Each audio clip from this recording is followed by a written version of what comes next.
প্রিয় শিক্ষার্থী বন্ধুরা, আসসালামু আলাইকুম। আশা করি সবাই ভালো আছেন। আজ আমরা আপনাদের মাঝে একটি নতুন ক্লাস নিয়ে হাজির হলাম। আজকে আমরা শিখব প্রিন্সিপাল অ্যাকাউন্টিং বইয়ের, যেটা বিবিএ ফার্স্ট ইয়ারের অ্যাকাউন্টিং এবং ম্যানেজমেন্ট ডিপার্টমেন্টে রচিত আছে। তো আজকে আমরা ওয়ার্কশিট চ্যাপ্টার থেকে কিছু অঙ্ক সমাধান করার চেষ্টা করব। আশা করি সবাই শেষ পর্যন্ত সাথে থাকবেন। তো আজকে যে আমরা অঙ্কটা করব, এটা ন্যাশনাল ইউনিভার্সিটি বিবিএ 2012 সালে এসেছে একবার, এবং ফাইন্যান্স অ্যান্ড ব্যাংকিং ডিপার্টমেন্টে 2016 সালে এসেছে। আমরা যদি দেরি না করে অঙ্কটা পড়ি, from the following information prepare 10 column worksheet under perpetual inventory system. তার মানে আমাকে একটা ওয়ার্কশিট করতে বলছে। এখন এই ওয়ার্কশিটে আমরা জানি কি দেওয়া থাকে, একটা ট্রায়াল ব্যালেন্স দেওয়া থাকে এবং কিছু সমন্বয় দেওয়া থাকে, এবং এই সমন্বয়গুলো আমরা সাইডে সমাধান করে দিব। কিন্তু সমস্যা হচ্ছে সমন্বয়গুলো নিয়ে আমরা বিস্তারিত আলোচনা করব না, কারণ সমন্বয়গুলোর জন্য আলাদা একটা ক্লাস আছে, অ্যাডজাস্টিং এন্ট্রি। সেটার প্লেলিস্ট আমরা ডিসক্রিপশন বক্সে লিঙ্ক আকারে দিয়ে দেবো। ওইটা দেখে শিখে আসলেই চ্যাপ্টারটা আপনি আরো খুব সুন্দর করে ভালো করে বুঝতে পারবেন। তো আমরা চলেন দেরি না করে আগে জাবেদাগুলো একটু সমাধান করার চেষ্টা করি। তো প্রথমেই বলছে ইনভেন্টরি অন হ্যান্ড 1,05,000। এখন আমাদের কিন্তু ওপেনিং ইনভেন্টরি ছিল হচ্ছে 1,01,250। তাহলে আমরা এখানে কি করব, এই ইনভেন্টরি ওপেনিং থেকে ক্লোজিংটা বাদ দিব। বাদ দিয়ে যদি আমাদের পজিটিভ ব্যালেন্স হয়, তাহলে আমাদের একটা জাবেদা হবে, এবং নেগেটিভ ব্যালেন্স হলে আরেকটা জাবেদা হবে। তাহলে আমরা 1,01,250 থেকে যদি 1,05,000 বাদ দিই, তাহলে 750 পজিটিভ ব্যালেন্স হয়। তার পজিটিভ ব্যালেন্স যদি হয়, তাহলে এই যে আমরা দেখাইছি, দেখেন 1,01,250 থেকে আমরা 1,05,000 বাদ দিয়ে 750 হয়, আমরা জাবেদা দেব cost of goods sold debit এবং ইনভেন্টরি ক্রেডিট। কত টাকা? 750 টাকা। এরপর দেখেন সাপ্লাইস অন হ্যান্ড আছে 250। তাহলে সাপ্লাইস দেখেন কি আকারে লিপিবদ্ধ আছে, সাপ্লাইস সম্পদ আকারে লিপিবদ্ধ আছে। তাহলে আমাদের কিসে জাবেদা হবে? খরচে জাবেদা হবে। তাহলে সাপ্লাইসের খরচে জাবেদা কি দেখেন, সাপ্লাইস এক্সপেন্স ডেবিট এবং সাপ্লাইস ক্রেডিট। টাকা কত হবে? শুরুতে ছিল 1625 এবং শেষে আমরা দেখতেছি আছে 250। তাহলে 1625 থেকে 250 বাদ দিলে 1375 হয়। তাহলে 1375 টাকা ডেবিট হবে এবং 1375 টাকা ক্রেডিট হবে। এখন যদি আমরা 3 নম্বর জাবেদাটা দেখি, যে prepaid insurance expired during the year 2500। তাহলে আমরা জানি যে এক্সপায়ার্ড হোক বা ইউজড হোক, মানে মেয়াদ উত্তীর্ণ হোক বা ব্যবহৃত হোক, তাহলে সেটা খরচের জাবেদা হয়, কারণ খরচ হয়ে গেছে। তাছাড়াও আমরা যদি দেখি যে প্রিপেড ইন্স্যুরেন্স সম্পদ আকারে লিপিবদ্ধ হয়েছে, এক্ষেত্রে আমাদের খরচের জাবেদা দিতে হবে। তাহলে আমরা দেখি যে insurance expense debit, prepaid insurance credit কত টাকা খরচ হচ্ছে? 2500 টাকা খরচ হচ্ছে। আমরা 2500 টাকা জাবেদা দিলাম। এরপর যদি কি 4 নম্বরে depreciation on furniture and fixture 1500। আমরা জানি ডেপ্রিসিয়েশন একটাই জাবেদা হয়, depreciation expense debit, accumulated depreciation credit 1500 আমরা দেখাইলাম। এরপর দেখেন 5 নম্বর বলছে আনআর্ন সেলস রেভিনিউ আর্ন। তাহলে আমরা একটা সহজ টেকনিক শিখিয়ে দিই। এই আর্ন এবং আর্ন যদি একই লাইনে আপনার থাকে, তাহলে ওই জাবেদা আপনার কি করবেন? আনআর্ন দিয়ে শুরু করবেন। তাহলে আমরা আনআর্ন সার্ভিস রেভিনিউ ডেবিট এবং আনআর্ন সেলস রেভিনিউ ক্রেডিট কত টাকা? 3250 টাকা। আমরা 3250 টাকা দেখাই দিলাম। এরপর দেখেন অ্যাক্রুড ইন্টারেস্ট এক্সপেন্স আছে, তার মানে খরচ বকেয়া। তাহলে আমরা জানি খরচ বকেয়া থাকলে ওই খরচের এক্সপেন্স ডেবিট হয় এবং ওই খরচের পেয়েবল ক্রেডিট হয়। তাহলে খরচের নাম হচ্ছে ইন্টারেস্ট। তাহলে ইন্টারেস্ট এক্সপেন্স ডেবিট এবং ইন্টারেস্ট পেয়েবল ক্রেডিট করলাম।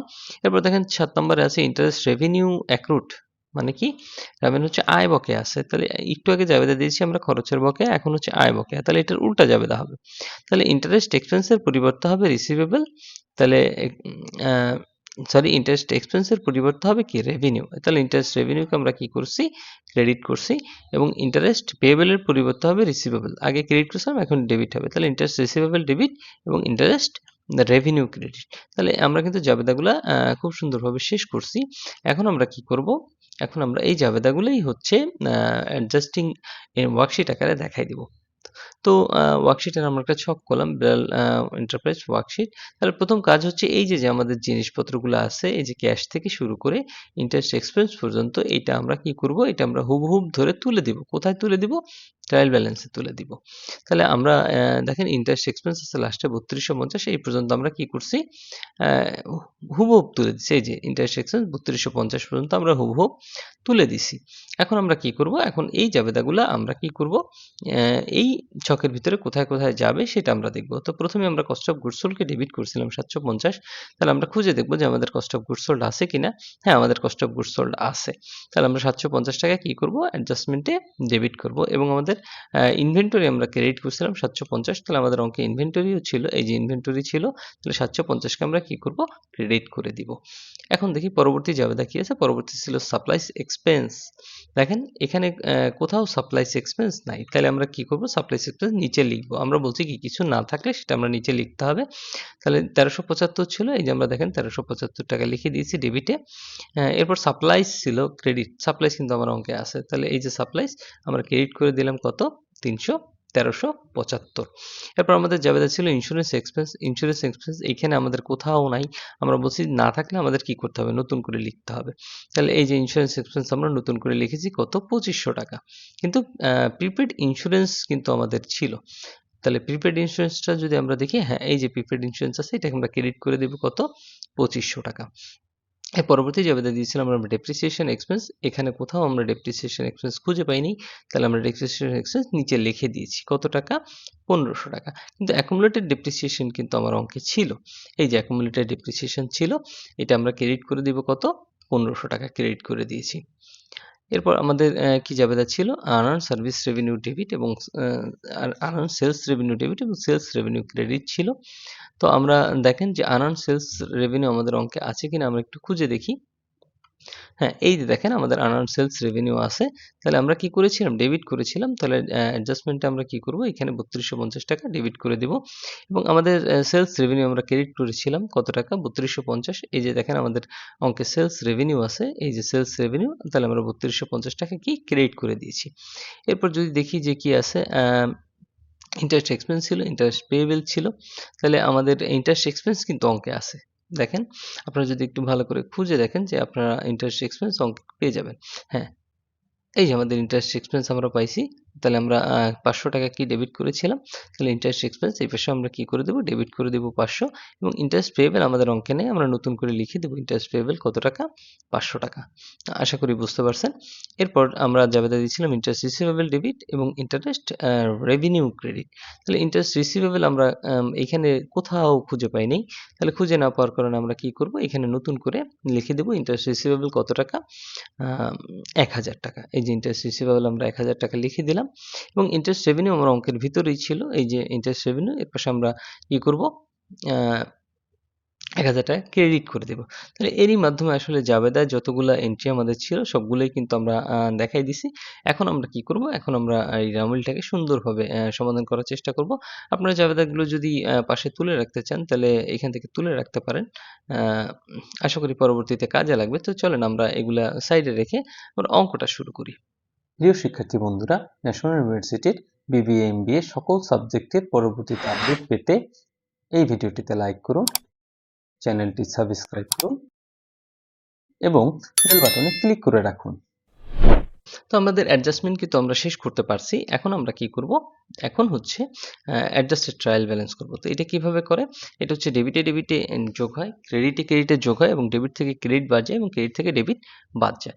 এখন আমরা income statement, balance sheet, adjusted trial ব্যালেন্সের সাথে সাথে যদি করেন তাহলে আপনার অঙ্ক এন্ট্রি বাদ পড়ার সমস্যাও থাকবে না আর ভুল হওয়ার সম্ভাবনাও থাকবে না।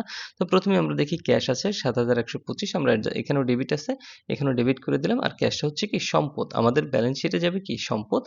ডেবিট সাইডে যাবে সম্পদ এবং ক্রেডিট সাইডে যাবে দায় এবং মালিকানা সত্ত্ব। ইনকাম স্টেটমেন্টে ডেবিট সাইডে যাবে সমস্ত প্রকার খরচ এবং ইনকাম স্টেটমেন্টের ক্রেডিট সাইডে যাবে হচ্ছে সমস্ত প্রকার আয়সমূহ। তাহলে অ্যাকাউন্ট রিসিভেবল আছে 11,500, এখানেও ডেবিট আছে, এখানেও আমরা ডেবিট করলাম আর অ্যাকাউন্ট রিসিভেবল একটি সম্পদ, দেনাদার, এই জন্য আমরা ব্যালেন্স শিটে ডেবিট করে দিব। নোট রিসিভেবল সম্পদ, সেটাও আমরা কি করব? অ্যাডজাস্টেড ট্রায়াল ব্যালেন্সে ডেবিট এবং ব্যালেন্স শিটেও কি হবে? ডেবিট হবে। এরপর হচ্ছে ইনভেন্টরি। দেখেন ইনভেন্টরি 1,01,250 ডেবিট ছিল এবং ক্রেডিট ছিল 750। তাহলে 1,01,250 ডেবিট থেকে ক্রেডিট বাদ যাবে। বাদ যাওয়ার পরে 1,05,000 থাকে এবং এটা কি? এটা এন্ডিং ইনভেন্টরি আমাদের সম্পদ হিসেবে বিবেচিত হবে। তাহলে আমরা সম্পদ আকারে দেখাই দিলাম 1,05,000, কারণ আমাদের বলছিল যে সমন্বয়ই বলছিল যে এই যে আ আমাদের ইনভেন্টরি থাকবে কত? 1,05,000 এন্ডিং ইনভেন্টরি, সেটাই আমরা দেখাই দিছি 1,05,000। এরপর দেখেন সাপ্লাইস আছে ১৬২৫ টাকা ডেবিট এবং ক্রেডিট আছে ১৩৭৫। তাহলে ১৬২৫ থেকে ১৩৭৫ বাদ দিলে থাকে ২৫০। সাপ্লাইস সম্পদ ডেবিট হবে এবং ব্যালেন্স শিটে কি হবে? ডেবিট হবে।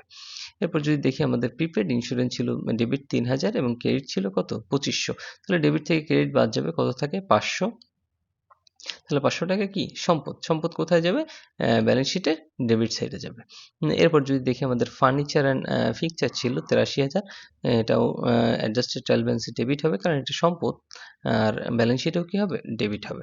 এরপর ছিল অ্যাকুমুলেটেড ডেপ্রিসিয়েশন 6000 ক্রেডিট ছিল এবং 1500 টাকা ক্রেডিট হয়েছে, তো ক্রেডিটে ক্রেডিটে কি হয়, যোগ হয়। তাহলে যোগ হলে অ্যাডজাস্টেড ট্রায়াল ব্যালেন্সের কোন পাশে বসবে, ক্রেডিট সাইডে বসবে এবং সমস্ত প্রকার পুঞ্জীভূত অবচয় হচ্ছে দায়, এই জন্য আমাদের কোথায় যাবে, ব্যালেন্স শিটের ক্রেডিট সাইডে যাবে। অ্যাকাউন্টস পেয়েবল আছে 1,17,500, কোনো কাজ নেই, অ্যাডজাস্টেড ট্রায়াল ব্যালেন্সও ক্রেডিট হবে 1,17,500 এবং সমস্ত প্রকার পেয়েবল হচ্ছে দায়। তাহলে আমরা কোথায় দেখাবো, দায়ের সাইডে দেখাবো, ব্যালেন্স শিটে। এরপর আর্ন অন সেলস রেভিনিউ হচ্ছে 5,000 ছিল ক্রেডিট এবং ডেবিট ছিল কত, 3250। তাহলে 5,000 থেকে 3250 বাদ দিলে থাকে 1750। আর আমরা জানি সমস্ত প্রকার অনুপার্জিত আয় হচ্ছে কি, দায়। তাহলে আমরা 1750 টাকা ব্যালেন্স শিটের দায়ের সাইডে দেখাবো। এরপর আছে নোটস পেয়েবল 31,500, কোনো কাজ নাই, আমরা অ্যাডজাস্টেড ট্রায়াল ব্যালেন্সের ক্রেডিট সাইডে দেবো 31,500 এবং সমস্ত প্রকার পেয়েবল হচ্ছে কি, দায়, আমরা দায়ের সাইডে দেখাই দিব। এরপর ক্যাপিটাল ছিল 64,750, কোনো কাজ নেই, আমরা অ্যাডজাস্টেড ট্রায়াল ব্যালেন্সে ক্রেডিট করব এবং ব্যালেন্স শিট কি, ক্রেডিট করে দিব, ব্যালেন্স শিটে ক্রেডিট। এবার উইথড্র ছিল হচ্ছে 1,35,250, কোনো কাজ নেই, আমরা অ্যাডজাস্টেড ট্রায়াল ব্যালেন্সে ডেবিটে দিলাম এবং ব্যালেন্স শিটের হচ্ছে সম্পদের সাইডে এটা দেখাবো, উত্তরণ। এরপর সেলস রেভিনিউ ছিল 4,20,000 ক্রেডিট এবং অ্যাডজাস্টমেন্টেও ছিল ক্রেডিট, তাহলে ক্রেডিটে ক্রেডিটে কি হয়, যোগ হয়। তাহলে 4,23,250 অ্যাডজাস্টেড ট্রায়াল ব্যালেন্সে ক্রেডিট হবে, আর যেহেতু আয় ইনকাম স্টেটমেন্টে ক্রেডিট হবে। এরপর আমাদের সেলস ডিসকাউন্ট ছিল 3500, আমাদের কোনো কাজ না থাকার কারণে আমরা এটা কি করলাম, অ্যাডজাস্টেড ট্রায়াল ব্যালেন্সে ডেবিট হবে এবং যেহেতু এটা খরচ, আমাদের ইনকাম স্টেটমেন্টে কি হবে, ডেবিট হবে। এবার সেলস রিটার্ন অ্যান্ড অ্যালাউন্স 5,000, একইভাবে এটাও অ্যাডজাস্টেড ট্রায়াল ব্যালেন্সে ডেবিট হবে এবং ইনকাম স্টেটমেন্টে ডেবিট হবে। এরপর ইন্টারেস্ট রেভিনিউ ছিল, সমস্ত প্রকার রেভিনিউ হচ্ছে কি, আয়। তাহলে আমাদের 1500 ছিল ক্রেডিট এবং অ্যাডজাস্টমেন্টেও আমরা দেখাইছি ক্রেডিট 1000, তাহলে 1500 আর 1000 2500 হয়, কারণ ক্রেডিটে ক্রেডিটে কি হয়, যোগ হয়। তাহলে আমরা অ্যাডজাস্টেড ট্রায়াল ব্যালেন্সে ক্রেডিট করলাম, আর যেহেতু আয় সেহেতু আমাদের ইনকাম স্টেটমেন্টে কি হবে, ক্রেডিট হবে। এরপর আমরা যদি দেখি কস্ট অফ গুডস সোল্ড আছে 2,26,250, তাহলে এটা হচ্ছে কি, ডেবিট এবং অ্যাডজাস্টমেন্টেও আছে ডেবিট, তাহলে ডেবিটে ডেবিটে কি হবে, যোগ হবে। যোগ হওয়ার পর 2,27,000 হয়, আর আমরা জানি কস্ট অফ গুডস সোল্ড কোথায় যায়, সমস্ত কস্ট হচ্ছে ইনকাম স্টেটমেন্টের ডেবিট সাইডে যাবে, আমরা ইনকাম স্টেটমেন্টের ডেবিট সাইডে দেখালাম। এরপর এইখান থেকে দেখেন wages expense, rent expense, interest expense, supplies expense, insurance expense, এই চারটা কি, সবগুলোই হচ্ছে কি এক্সপেন্স, সবগুলোই হচ্ছে কি এক্সপেন্স। তাহলে এক্সপেন্স কোথায় যাবে আমাদের, এক্সপেন্স কোথায় যায়, এক্সপেন্স হচ্ছে অবশ্যই অ্যাডজাস্টেড ট্রায়াল ব্যালেন্সের ডেবিট সাইডে যাবে, কিন্তু যেটার সাথে কাজ করবো সেটা কাজ করে নিয়ে আসবো। যেমন ওয়েজেস এক্সপেন্স 24,500, কোনো কাজ নেই, আমরা অ্যাডজাস্টেড ট্রায়াল ব্যালেন্সে ডেবিট দেবো এবং ইনকাম স্টেটমেন্টে কি, ডেবিট হবে। রেন্ট এক্সপেন্স হচ্ছে 21,000, এখানেও অ্যাডজাস্টেড ট্রায়াল ব্যালেন্সে ডেবিট 21,000 এবং ইনকাম স্টেটমেন্টে ডেবিট 21,000। ইন্টারেস্ট এক্সপেন্স আছে 3250 ডেবিট এবং 500 আছে ডেবিট, ডেবিটে কি হবে, যোগ হবে। তাহলে 3750 হয় এবং ইনকাম স্টেটমেন্টে ডেবিট হবে 3750। সাপ্লাইস এক্সপেন্স আছে 1375 হবে। ইন্স্যুরেন্স এক্সপেন্স 2500, এখানেও অ্যাডজাস্টেড ট্রায়াল ব্যালেন্সেও ডেবিট এবং ইনকাম স্টেটমেন্টেও ডেবিট। ডেপ্রিসিয়েশন এক্সপেন্স 1500, অ্যাডজাস্টমেন্টে ডেবিট করেছিলাম, অ্যাডজাস্টেড ট্রায়াল ব্যালেন্সও ডেবিট করবো এবং ইনকাম স্টেটমেন্টেও ডেবিট করবো। তারপর হচ্ছে কি ইন্টারেস্ট পেয়েবল, ইন্টারেস্ট সমস্ত পেয়েবল হচ্ছে কি, দায়, তাহলে অ্যাডজাস্টেড ট্রায়াল ব্যালেন্সে ক্রেডিট হবে এবং ব্যালেন্স শিটে যে কি হবে, ক্রেডিট হবে। ইন্টারেস্ট রিসিভেবল 1000 টাকা, অ্যাডজাস্টেড ট্রায়াল ব্যালেন্সে ডেবিট 1000, সমস্ত রিসিভেবল হচ্ছে সম্পত্তির জন্য, ব্যালেন্স শিটে যে কি হবে, ডেবিট হবে। এখন আমাদের কাজ কি, এখন কাজ হচ্ছে আমাদের এই যে ইনকাম স্টেটমেন্টটা আমরা করেছি, ইনকাম স্টেটমেন্টে ক্রেডিট পার্ট যোগ দেওয়া, তো যোগ দেওয়ার পর 4,25,000 আসে এবং এই পাশে বড় হয়, তাই এখান থেকে আমরা কি করব, এই যে ইনকাম স্টেটমেন্টের ডেবিট সাইডে যত খরচগুলো আমরা লিখেছি এইখান থেকে সব খরচগুলো বাদ দেব, বাদ দেওয়ার পরও আমাদের ঘাটতি থাকে 1,35,625। তাহলে এটা হচ্ছে কি, এটা হচ্ছে নেট ইনকাম। ডেবিট পাশে যেটা কম পড়ছে সেটা কি, নেট ইনকাম। ইনকাম স্টেটমেন্টের ডেবিট পাশে এটা কম পড়ছে, এই জন্য এটা কি, নেট ইনকাম। নেট ইনকামটা আমরা ক্যাপিটালের সাথে যোগ হয়, যেহেতু ক্যাপিটাল আমরা নিয়েছি ক্রেডিট পাশে, এই জন্য নেট ইনকামটা আমরা কি, ক্রেডিট পাশে দিয়ে দেবো যাতে ক্যাপিটালের সাথে যোগ হয়ে যায়। এরপর আমরা কি করব, এই ব্যালেন্স শিটে যে আমরা ডেবিট এবং ক্রেডিট পাশ করেছি, ডেবিট এবং ক্রেডিট এই সবগুলো কি আমরা যোগ করব। যোগ করার পর দেখেন যে এখানে 3,59,125 হয়, এখানেও 3,59,125 হয়, আমাদের অঙ্ক কিন্তু মিলে গেছে। তাহলে এই ছিল আসলে অঙ্কের সমাধান। বাসায় আপনারা প্র্যাকটিস করুন, প্র্যাকটিস করলে আরো ভালো করে শিখতে পারবেন।